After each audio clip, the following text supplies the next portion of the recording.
this knee. So the knee doesn't have to be forward, the knee could come here, and I can push. So I'm changing the angle of my knee, and I can hook his leg as well. Can you push me at this angle? Yeah, so you can play with this. It doesn't have to be like in any specific direction. Obviously, the more I open that knee, the more that unlikely I am to get knocked over, right, as well.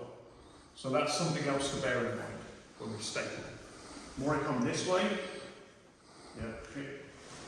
yeah. You know, you might get that bottom leg out. This is the whole game. This thing I want to be getting here. I want to be playing under.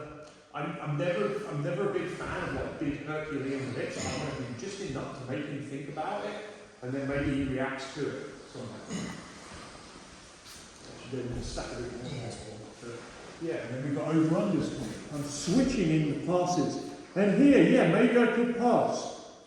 But I want you to try and treat the roll like I don't even need to pass. I'm just going to keep making him carry weight. I can pass whenever I want, is the kind of philosophy of this. And the more I roll like that, particularly when there's a belt difference, you know, or experience, like age, whatever, the more I roll like this, I don't need to pass his guard. Like, you know, all things being equal, if I don't really want him to get out of cross side, he probably is not going to, right? But like, what's the point of keeping him there for 5 minutes? I don't think I get better by doing that. I think he gets better by doing that. But we get better if we try and hit it. And he starts thinking, oh, I've got to move my head to this side again. Now he's working his recoveries. That little second gives him now the opportunity to play it. Now I've got to play it. I've got to think, oh, what have I got? I've got a real problem to solve. Rather than be here. Which isn't like, it doesn't have the same number of problems for you if you've been training 20 years longer than somebody, right? It just isn't. And obviously if you're younger, you're rolling with somebody who you normally beat because you just got better attributes and you're stronger, whatever, more endurance.